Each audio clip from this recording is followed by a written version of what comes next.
Okay, so our topic today is blessed are your eyes, for they see. So we'll start out with the quote from Miscellany. Christian Science is a divine largesse, a gift of God, understood by and divinely natural to him who sits at the feet of Jesus, clothed in truth, was putting off the hypotheses of matter because he is conscious of the allness of God. Looking unto Jesus, the author and finisher of our faith, thus the great way-shower, invested with glory, is understood, and his words and works illustrate the way, the truth, and the life. Thank you. That's beautiful. We'll all be sitting at the feet of Jesus this morning. It's really nice. Beautiful, Tom. Yeah, I'm surprised sometimes what we find in prose works, actually. So, interesting. It is. It's great to see what God can do with us when we let him. And the messages that he wants us to receive. It's a high respect for the treasure that's in that book. Certainly okay. is. Okay, so we had the story of the blind man from John, and so I thought that would be interesting just to read the whole chapter of John, chapter 9 out of John, so verses 1 to 41. So anyway, since that'd be interesting to start out with all these different pools as to what they are, so this story talks about the pool of Siloam. So what is the pool of Siloam and the pool of Bethesda? Siloam is a natural spring that is one of 40 in and around Jerusalem. And the water flows out of an artificial basin under the cliff to a reservoir. About 53 feet long and 18 feet wide and 19 feet deep. But it ebbs and flows with the season. Thank you, Jean. Remarkable. It's a pretty deep pool. Pretty big pool. Yeah. Yeah, you don't want to fall in. It's inside the city of Jerusalem. Both of them are. Both of them are. So it was the only permanent source of water for Jerusalem. Huh. It's interesting that that pool is fed by the, I think it's pronounced Gihon Spring. And, that is, of course, a term mentioned in our glossary, which is significant of the rights of woman acknowledged. Oh, thank you. I hadn't picked up that connection. Thank you very much. It's interesting. Really? Hezekiah built a tunnel whenever they were being invaded by the Assyrians because it had been outside the city and really not able, they couldn't protect it at all. And he built this long tunnel so it would flow into the city, and it was all kind of, I guess, covered up because they could protect it that way. And whenever they were, the Assyrians came up against them, they had water. Thank you, Connie. Yeah, it was interesting. It dates all the way back to Hezekiah. And, I didn't know what these really pools were for. Everyone was to bathe in them before ritual bath before going into the temple. And so that was interesting, a bit of I read about it, but I didn't really know exactly what they were for. Plus, they were supposed to have these healing tendencies or abilities, I guess you could say. The sick and the blind would lie there. Yes. And also this one, the Pool of Siloam, it wasn't discovered until June of 2004. They thought it was another place. And when these ancient artifacts people would build churches on top of them to commemorate them, I guess, and then they would be hard to find. So, but in 2004, this was discovered when they were out excavating for some other reason, and they saw these huge stairs and steps, and there's a site about visiting the Holy Land or something that has these amazing pictures for those of us who will never travel there, unlike Tom. But anyway, yeah, Gary has some pictures. And here they are. Gary brought his pictures.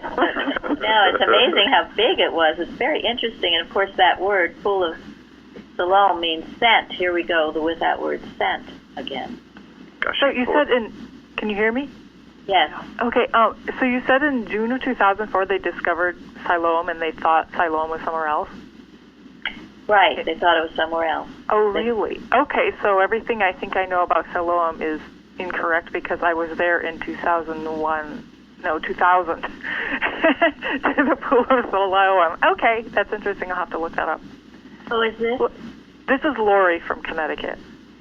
Oh, hi, Lori. Welcome. Thanks. You've got a big group here today, Tom. I hope you're equal to us all. Oh, gosh. Well, this is wonderful. Yeah, I was, in reading about that, it wasn't clear to me which of these pools were built for drinking water and which ones were built for bathing in. Oh, I hope they weren't both, serve both I purposes. have a feeling they were. Yeah, I think they were. Well, the Pool of Siloam was supposed to be, it furnished the king's garden, it said, and it was outside the main wall of the city, unlike the Bethesda that was inside the city.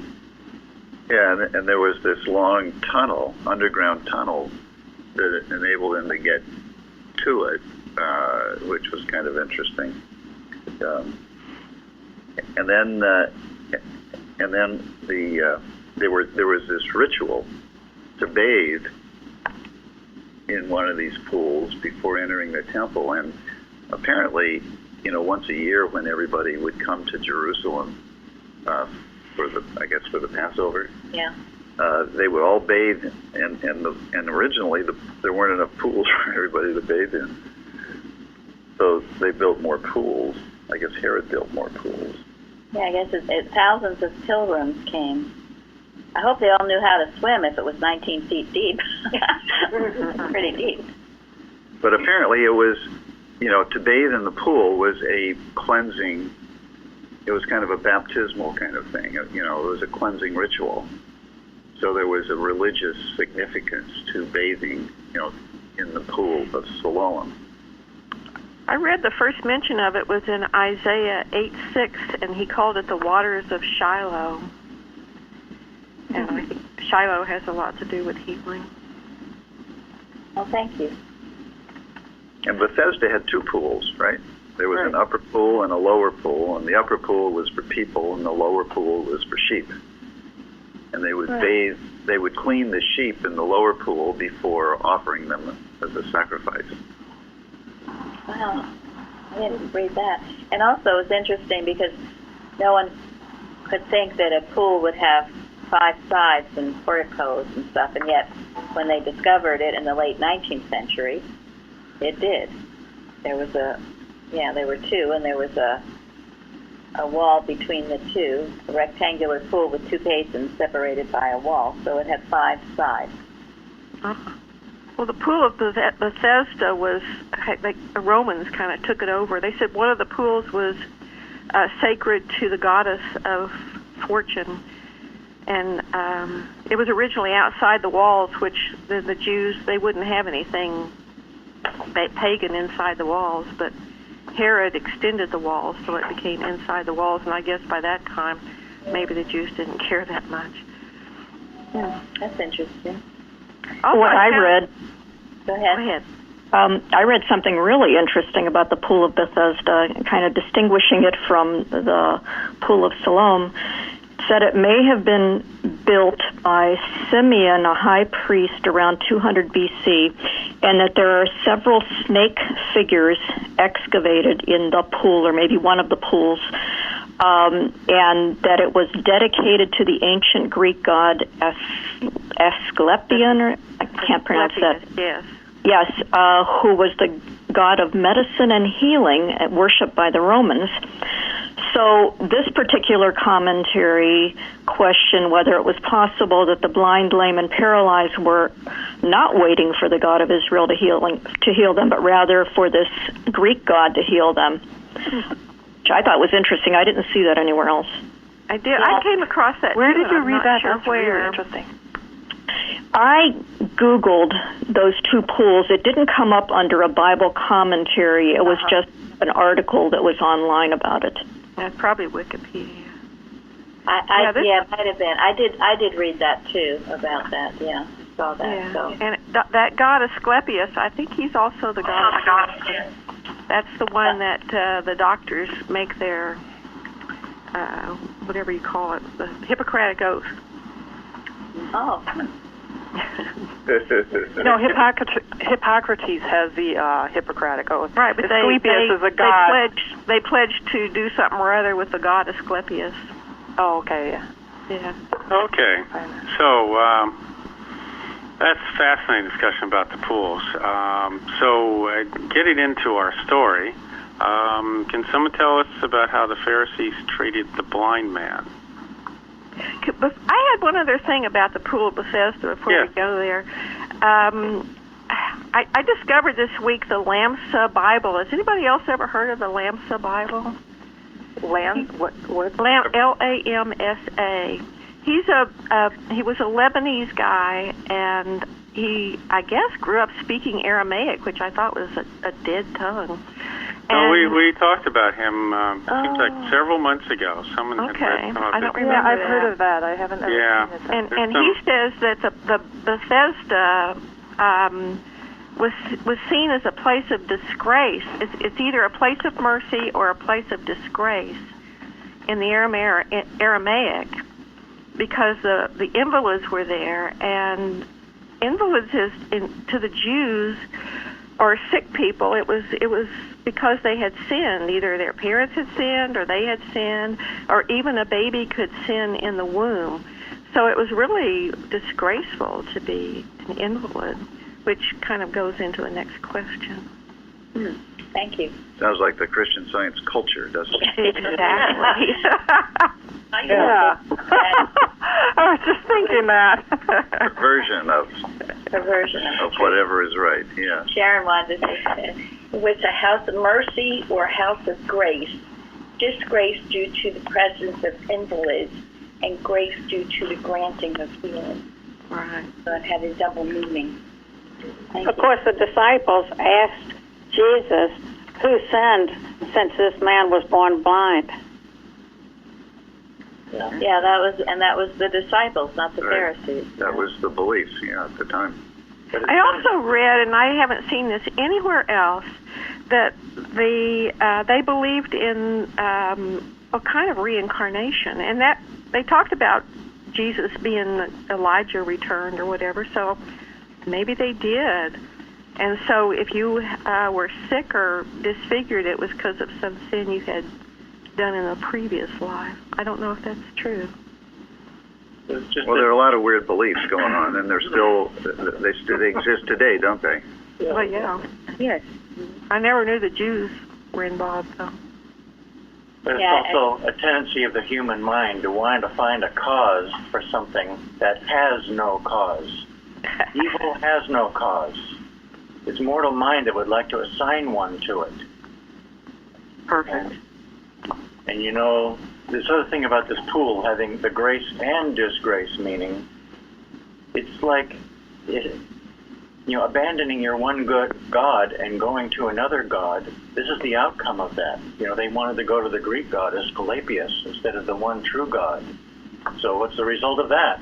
Well, you might find a little grace, but what comes with it is not so graceful also. Yeah, and this tendency to find fault or to blame, and especially if we have a problem ourselves, it is legitimate to ask God, perhaps, what do we need to know better, or what, maybe was there anything that I did, or, to just go humbly before the Father in that, because there's always lessons to be learned. But to judge someone else is really verboten. You don't. You don't know. You have no idea what that person has been through. And yet, as Gary was saying, in the culture, and I know I did it too, it's a tendency, oh, look what happened to them. They must have been really doing something awful. So just watch it with that one. What thou seest, that thou beest. So be careful. We can't judge others because we haven't walked a mile in their shoes. Yeah, I was thinking about this too. Some people will probably think, I used to actually, that the Jewish people were using this tool in a very materialistic way or ritualistic way. But Jesus himself actually used this tool to perform the great work of God. He could have opened his eyes like he did many times. But why did he rub clay on his eyes and told him to go to that pool to perform almost the same ritualistic performance that's been going on for years? I've been thinking about it. I think you can understand that the pool actually was there for a very significant purpose, to do the work of God, like Jesus said. And maybe for centuries, they haven't been using it for that purpose, giving God the glory and using it for the work that God had put the pool in place for, until Jesus came and they performed this work. And he didn't condemn use of the pool. In fact, he made a very good, important use of it. I believe there's a presence in that pool. Yeah, I think it goes back to how valuable water is, and particularly in the desert where they lived. They were totally lost without water. So water was precious. And the question then is, who do they thank for the water? Yeah. Do they thank the one God, or do they thank some idol, some mysterious, belief? And it was important, and I think this is a good lesson for us today, to thank God for the good things that we have. Like, I don't want to call you off, like when people go to doctor and God use that doctor to help them come out of their pain, they don't see God working through that doctor. Even some doctors don't see themselves as an ambassador of God. They take the whole glory, and people tend to give glory to doctors instead of God, who is actually using that doctor to do that a great work. I think that's probably another part in this lesson. Yeah, I mean, Jesus himself went to John to be baptized. John knew that wasn't the right, that it was backwards, that he needed to be baptized of Jesus. Jesus said, well, suffer it to be so now. So he didn't condemn the rituals or the pools. He just gave God the glory. And turned used it as an opportunity to turn people to the one God. Yeah, he got it out of the ritualistic sense of it and into the spiritual symbol of what it really meant. And of course, that is all that's ever important. You certainly don't need a pool to be healed. Well, just like some people will say, you don't need to be in a church to be a Christian. Right, you do not. But the church serves a very useful purpose if you give God the credit and spiritualize the experience. Going back to the lame man at Bethesda, he didn't even go in the pool. Pick up your bed and walk. He didn't even use the pool.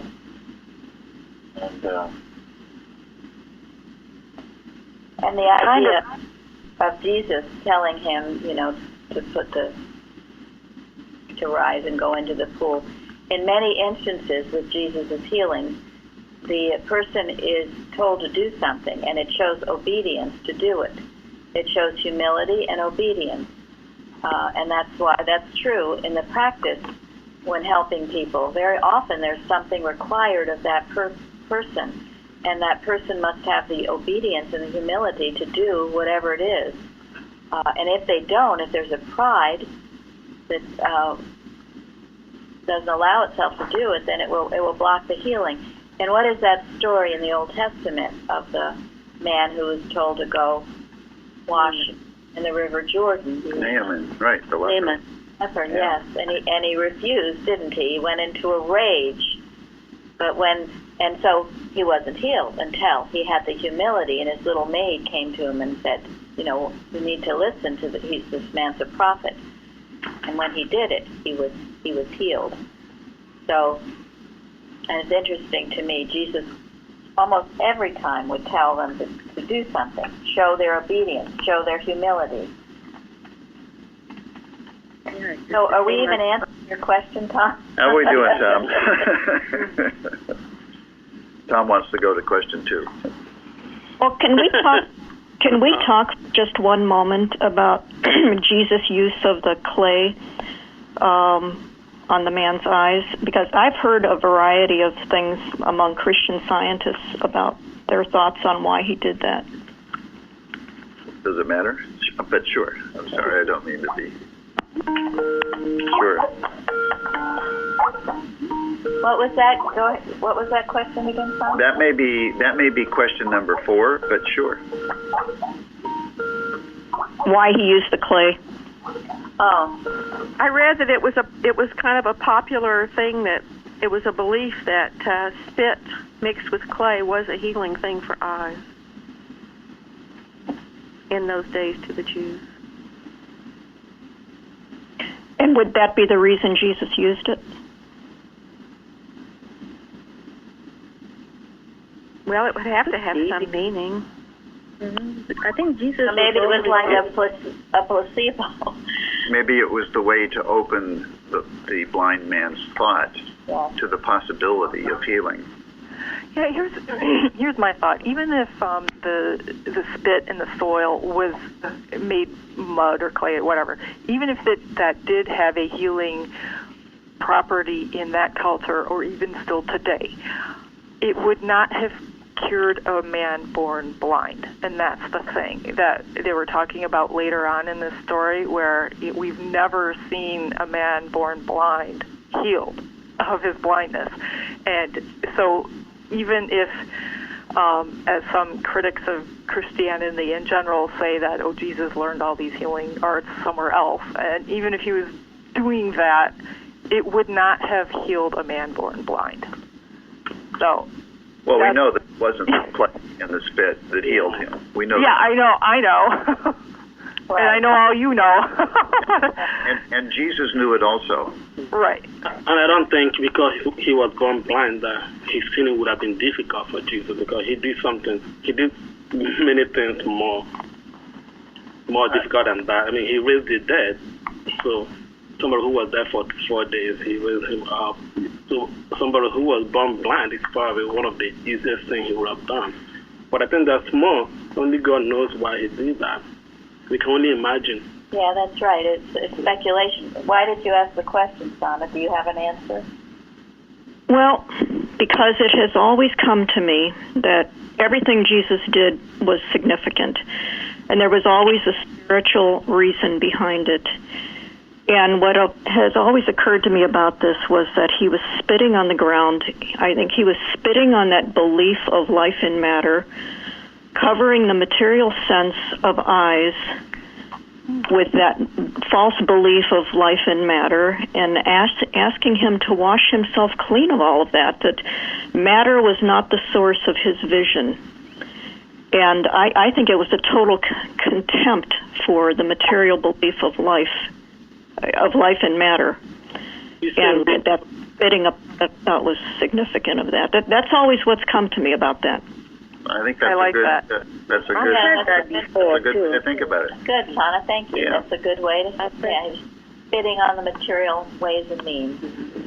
And he did, and he was always dealing with thought. So it obviously, apparently, had something to do with opening the thought of the blind man to the possibility of healing. Yes. Yeah. And like Mary said, he required that he do something. And he did it, and by doing it, showed that he was open to the possibility of healing. And he was humble enough to allow that, to do something about it. I'd like to read something now. This about this idea of why you have a problem. Some of you have noticed in the church calendar we had a poem about Art Anchor by Art Anchor. He'd been a member, a well-beloved member for a long time in this church. He's passed on now, but he has a little book of poems that we sell here. But this is a beautiful poem that he wrote, and I'd like to read it because it's significant. It's called Only Now. Dear God, I prayed, tell me what I need to know. My healing seems so slow, so slow. Is there some old hidden fault in me that blinded I refuse to see? Or perhaps some dim dark past that won't let go? And then an answer came just this way. My son, don't you know you are perfect and always have been? Just rest in that. There is no past. So that is a beautiful answer to a lot of things. Okay, we'll go on. Well, that was a good discussion on the pools. Yeah. So have we asked, contrasting the Pharisees treated the blind man to how the blind man treated Jesus? Yeah, let's go to number 2, Tom. All right. Well, just a moment while I finish toweling off, okay? I was just getting out of the pool, so. That's a good one. It's been in a long time. Well, he had a lot of cleansing to do. Yeah, I did. Oh, that's funny. So, okay. How did the Pharisees treat the blind man? Pharisees didn't believe Jesus to be the Son of God if he would heal on the Sabbath day. They treated him like a sinner. Yeah, they treated him very badly. They thought he was a sinner. They were incredulous that anyone could have been healed. And they treated him very badly, with great suspicion, with little love at all.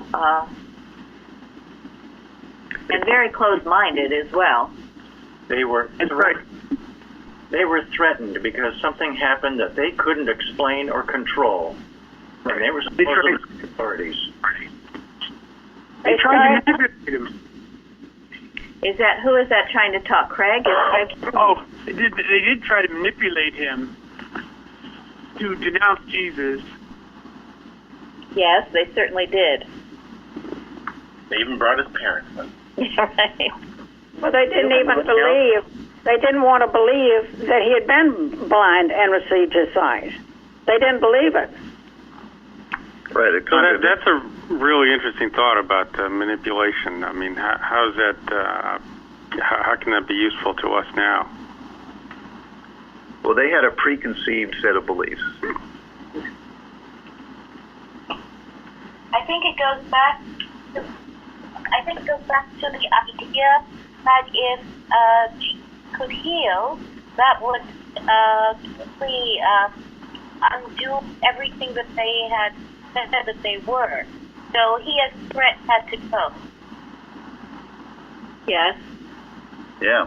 I wanted to ask people a question, because if they really believed what Jesus had done, to put a divide in how people had seen themselves as Jews of society with the Pharisees. Okay. Did we get most of that? Yeah. Tom's question was about the manipulation. Craig, did you want to say anything more about and how it applies to us? Can we just keep it here? Well, when something great happens, it may be a thought, but we then have to take a stand and protect that great thing. And I see he had to stand up and say, yes, so the truth of healing and everything about it is wonderful and godlike. And they really came at him. And I love how... Oh, sorry. No, I'm done. Hey, Craig, finish. He's done. He's finished it. I love how disrespectful the blind man and the parents were to the Pharisees, which shows that the Pharisees took themselves very seriously, but maybe other people didn't take them that seriously. And that's maybe why there were so many people who converted to Christianity, because they already were disillusioned by the Pharisees, or with the Pharisees. Right, thank you. Thanks. Yeah, I was there are actually two different blindness going on here. People who were spiritually blind, and a person who was physically blind.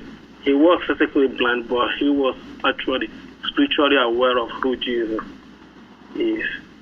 Because if you look at his explanation of Jesus here, he explained the work of Jesus and who Jesus is more than anybody else in Jerusalem that time.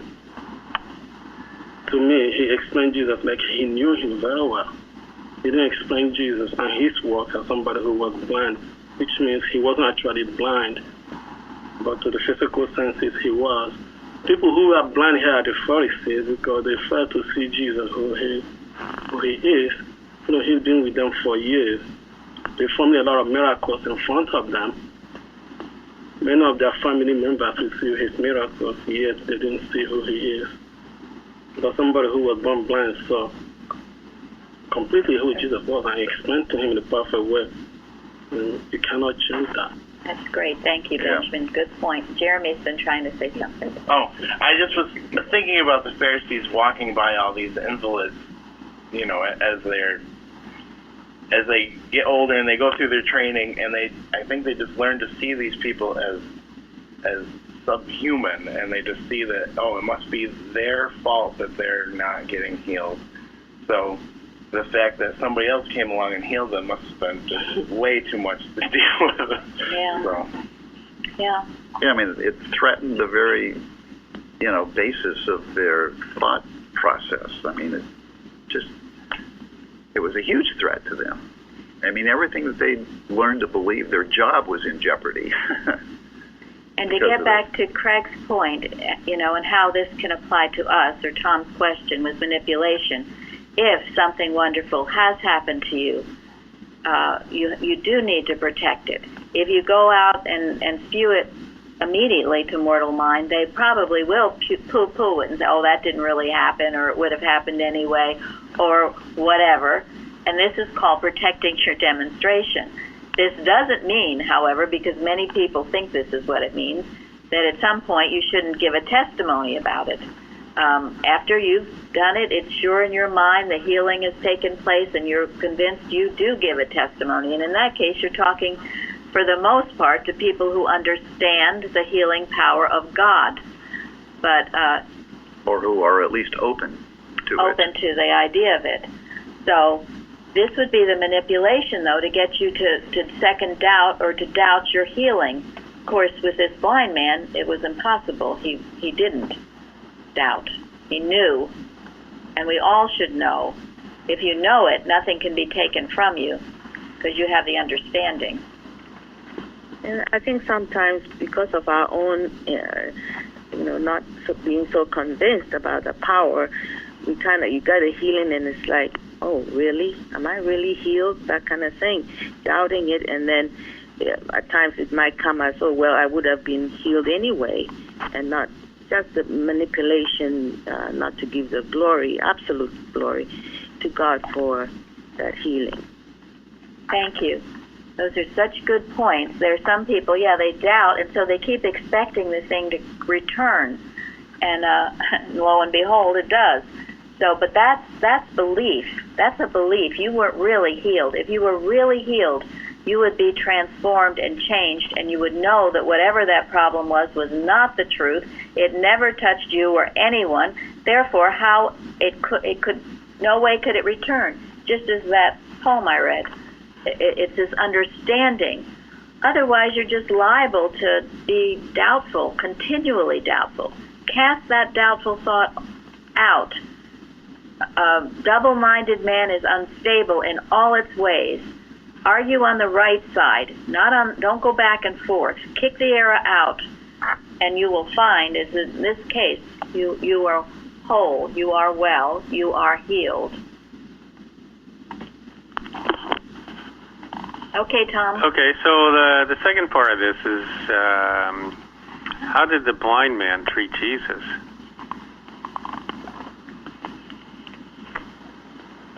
With gratitude and respect and honor.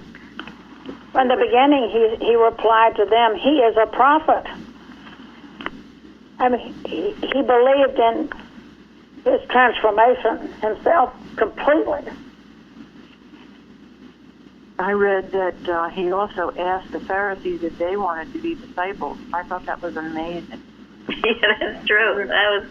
Thank you, yes. Do you think he was being sarcastic there, though? Knowing they would say no? Whatever, it was wonderful. Oh, whatever. Yeah.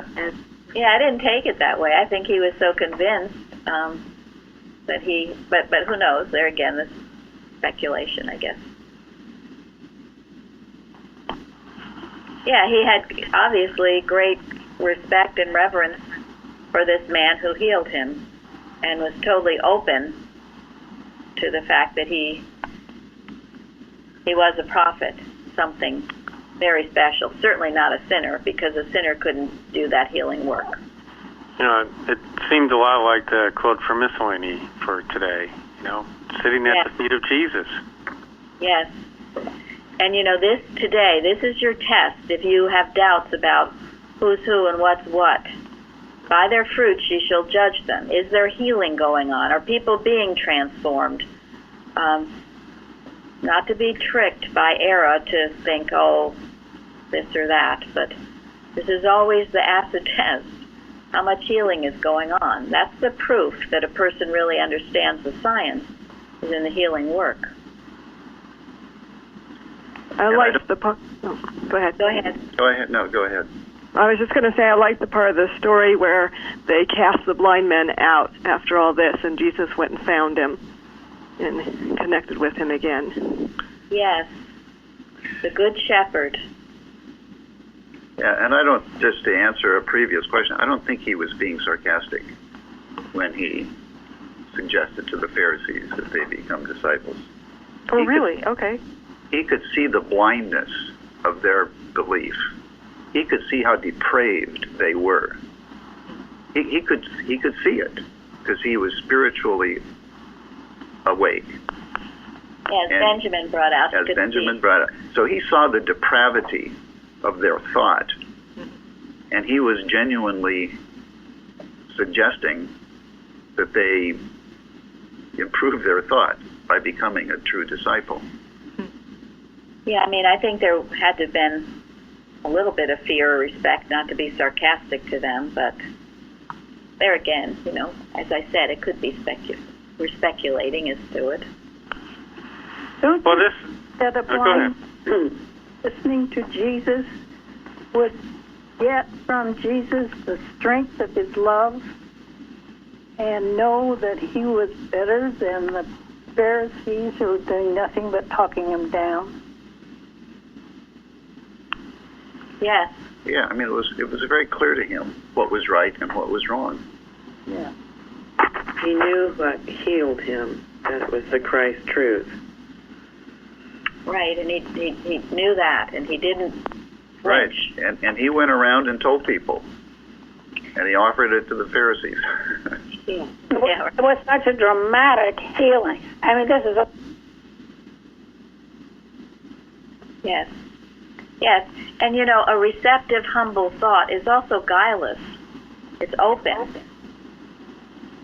And so that's why he could say, wow, this guy healed me. Don't you want to be a disciple? You'd be crazy not to. It's only the educated intellect that is blind, as Benjamin said. Even though their eyes are open, they can't see. And And also, I think that actually can make the difference. Like you were saying about healing, about somebody being healed permanently and the sickness or pain coming back again. Because when you recognize who heals you, God who heals you, He may use the doctor, He may use somebody next to you, but it's still God who is doing the healing. Recognizing this can make the healing to be permanent, like in the case of this man. But when you give the glory to material means, nothing material sustains. Yes, thank you, Benjamin. It does not sustain. That's so true. And that's true of things that you think you own.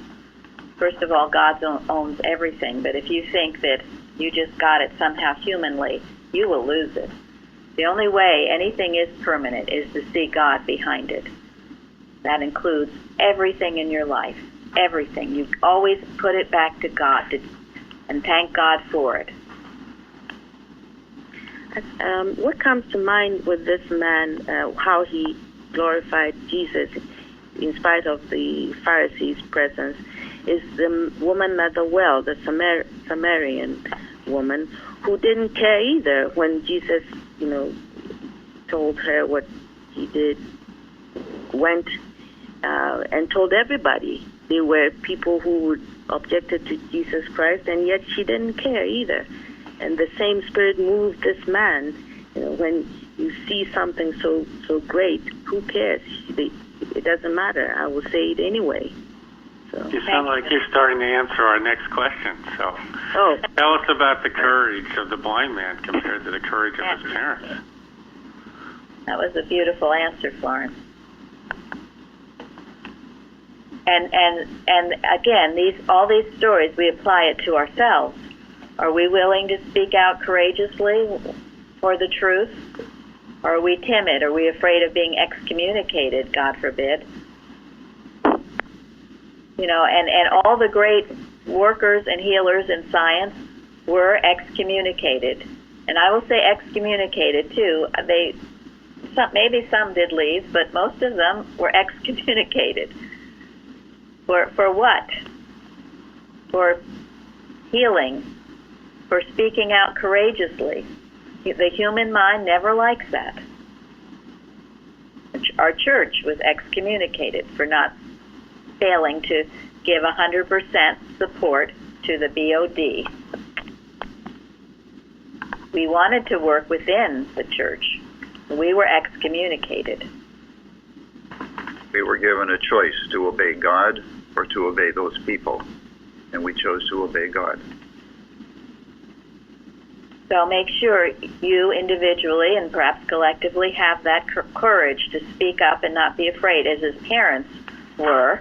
I mean, they said, they just really wimped out there. Why don't you ask him? He knows. They were afraid of being excommunicated. Well, who cares if you're excommunicated? As Florence said, it would be great. Who wants to be part of that?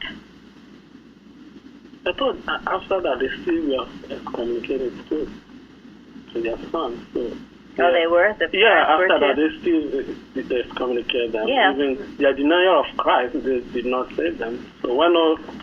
Go for it. Go from the beginning. Benjamin's right. Go for it. Yeah. All their cowardly action didn't save them anyway, nor does it ever do. It doesn't. Speak your mind. Be who you are as God made you. And never be Sorry. No, I'm done. Go ahead. Oh, I think that blind man was so bold and courageous. I mean, if you look at verse 27, when they asked him a question, he said, and just paraphrasing, I already told you, and you did not hear. That's pretty bold, Right. Do you really want to hear it again? Right, that's true. Are you going to be his disciples? I mean, he puts it right to him. Are you going to be his disciples? Yes. I mean, there's absolute clarity on that. That is moral courage. Yeah. And that is what is required to practice Christian Science. Thank you, yes. He was an independent thinker. I really like the way he refused to give in to their demand that they think as they think, that he do what they tell him to do. He didn't give in to the intimidation and the arrogance and the manipulation. He reasoned through it. All of his explanation to them was him using his own sense of understanding and reasoning as to what happened and why it made perfect sense that Jesus was sent by God. And Mrs. Eddy, that's what she demands of us. That's why Christian Science is what it is. We come out from ecclesiasticism and we think independently. She says the time for thinkers has come.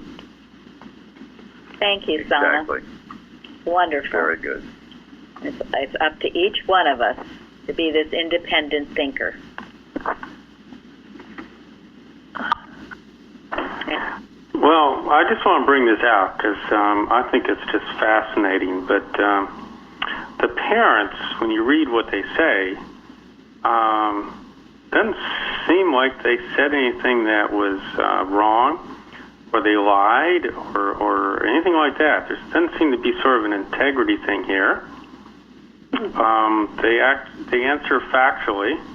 And then when they kind of get pressed, they say, well, he's an adult, why don't you ask him, I mean, how is that instructive to us? I mean, on the surface, there's nothing really wrong with what the parents said.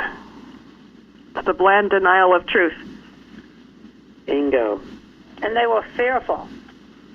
Yeah, they were more guarded. It's like they threw their son to the wolves. Yeah. That's what I felt. Yeah, but that's a good question. It makes you think. Maybe it was a diplomatic thing to say or something, but it wasn't. It wasn't courageous. It lacked the moral courage. I know the man was bluntly honest, and the parents, they were pretty cautious about the whole thing instead of being direct and blunt about it. Yeah, what Linda said, the bland denial. They weren't very grateful that their son had been healed. That's for sure. That sort of sums it up. How could they have allowed that? They should have been so grateful. Let the son, that's a good idea to let the son speak for himself, but they could also, as a witness, and have you ever witnessed a wonderful healing and then, not wanted to talk about it or tell anybody about it or, ruffle anybody's feathers? So as a witness, they should have cooperated with what he said. Absolutely, this is wonderful. Thank God he was healed, and it was God that healed him, and this man, this prophet. And the fear went all back to themselves. They were afraid. They weren't going to speak the truth. Thank you. Just pass it off. Yes, they were afraid for themselves, and they ended up, as Benjamin said, getting thrown out anyway. I read about someone in the Revolutionary War, someone in New Jersey, the only one who signed the Declaration of Independence and then got worried and reneged and joined the Tories. And he ended up at a very early age dying and, basically losing everything. He could hardly live with himself. He was in New Jersey. Everyone else gave everything to this, and many of them were killed and ended up losing their valuables. But at least they did it honorably, as Benjamin says, go for it. But this guy became afraid because he was going to lose this beautiful home he had in New Jersey, and he became afraid, so he switched sides. He ended up losing it all anyway. The city said, lost is gain. Yes. You should lose it for Christ. You should lose it for Christ. Yes, thank you, Benjamin. How we doing? Oh, well, I think in some sense, a lot of what we talked about, is sort of question 6. We're kind of getting toward the end here, but I do think that question 4, and we have talked about some of this, is perhaps one of the more important questions for today. So, what was required of the blind man to be able to see? Obedience. Obedience. And faith. humility, trust, understanding. Okay, that's good, but can we sort of give some illustrations of that from the story? How do we know those things? He didn't slap Jesus' hand away and say, "Why are you putting mud on me?" Yeah. He just obeyed. And he obeyed. He didn't think about it and say, maybe I'll think about this. I don't really know this guy. Who is he? I'll think about it for a while. He immediately did what Jesus asked him to do. Yeah, he didn't question. Did not question. No. Hey, so I find it interesting, though, but how is he able to do that? I mean, why did he... Virtue. He was a virtuous man, I think. Yeah, first of all, his thought had to be open and receptive to the Christ thought. He wasn't so self-centered that he would block it out. That's a really good point. In order to have any healing, you've got to be open to that healing. Even, in Mrs. Eddy in Science and Health, she talks about instantaneous healing. When love brings about the instantaneous healing. But she also says to the receptive thought, to those who are open and receptive to it. If you've got all your walls up, you'll block it. In truth, you're perfect and well now, but those walls got to come down. So thank you, that's a big, important point. He was open and receptive to being healed. We do see it in the contrast between him and his parents. Yes. Yes.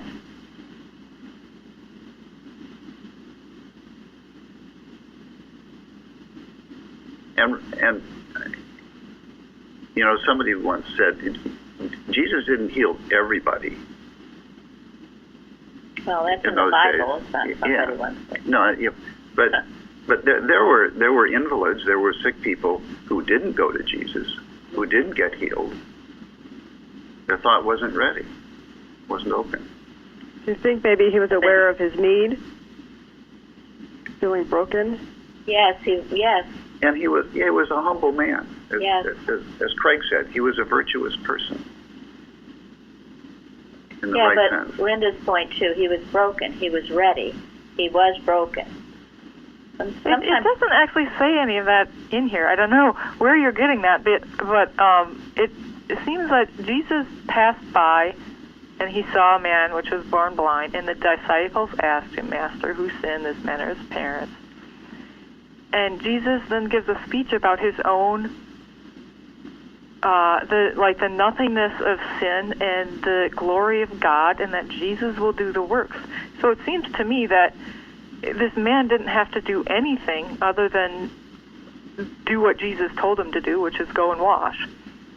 And he didn't have to have any particular exalted thought or any extra spirituality or humility or any of that above and beyond what any other random invalid would have. No, I think he had the willingness. Absolutely. He had the willingness. He's sitting there probably every time in his own thought, wishing to be healed, wanting to be healed. I just cannot see him not having the willingness. I don't know about all that. I mean, just obeying and wishing to be healed. I kind of go to our topic, blessed are your eyes, for they see. And, if our eyes see, that means that we understand. It speaks to understanding. And I'll just read this here. This is the verses 30 and 31. So this is what the blind man says to the Pharisees, who are, they're attacking him. I mean, they're the people of authority. I mean, what a courageous guy. He says, why herein is a marvelous thing that ye know not from whence he is, and yet he hath opened mine eyes. Now we know that God heareth not sinners, but if any man be a worshipper of God, and doeth his will, him he heareth. So when I read that, I said, how does he know that? Because the kingdom of God is within all of us. Yeah, but some people know it, and some people fight it. That's right. Well, This he man- was This he man was did. Yes. This, I guess it was Lori that posed that question. This has been a question, and this is part of what we talk about, the culture. Why aren't I healed? Well, some people are and some people aren't. Is that not true? Everyone's actually in truth perfect now. So you said, how are we getting all this? Well, we are getting all this because we know what is the right attitude, I will say, to be receptive to healing. How do we know that? Because it's in the Beatitudes. Because Jesus always addressed thought. He addressed thought. Thought is what is important. And in order to have a healing come, your attitude has to be open and receptive to it. I'm sure maybe there are some instances when someone isn't, but somewhere there has to be something that can be reached.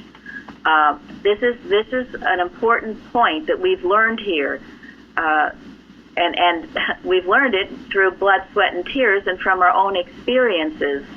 This isn't ever about waving a magic wand and suddenly you're all well. Otherwise, my goodness, we just wave this wand and we'd all be perfect. Do you understand this, Lori? If it was Oh, you yes, absolutely. I Good. totally understand where you're coming from. And Jesus read thought for the purpose to heal. He read this man's thought. He could feel the virtuous thought.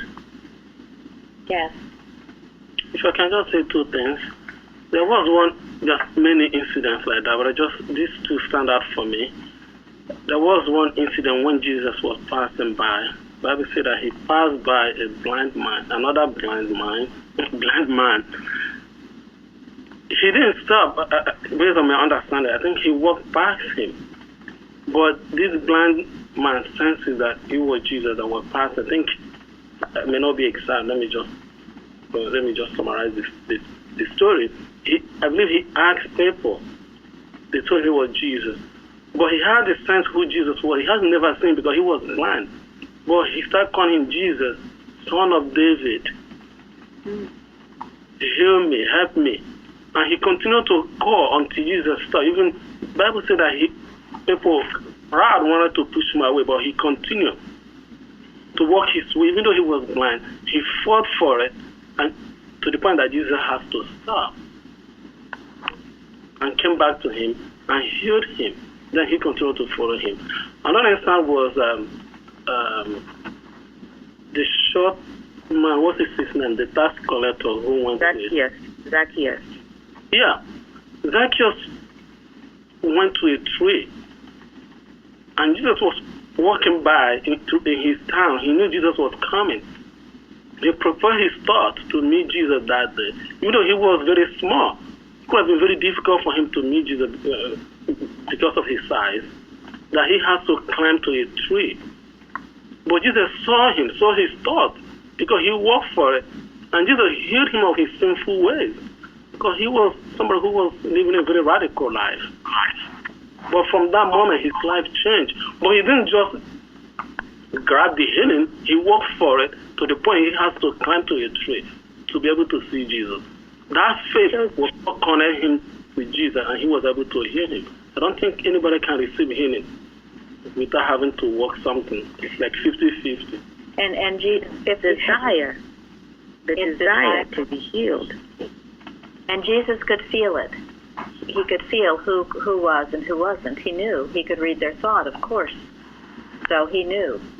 And I read, too, he was in flight. He was probably, I don't know what, probably running from something at that time when he came through this area. And he took the time to stop and heal this man because he knew this man could be healed. He felt it. Could you imagine if the blind man didn't have the sort of obedience and understanding we're talking about, and then the Pharisees ask him, and he says, "Oh, there's this man that put clay in my eyes. It was like magic, and I could see. Go ask the magic man." Right. What would we learn from that? Well, no, I mean we learned from his courage how he spoke to the Pharisees, you know, and we learned, you know, in verse 31, you know. God heareth not sinners, but if any man be a worshiper of God, be a worshiper of God, and do his will, him he heareth. I mean, we're hearing this from the blind man. These aren't Jesus' words. Thank you. Very good. Thank you.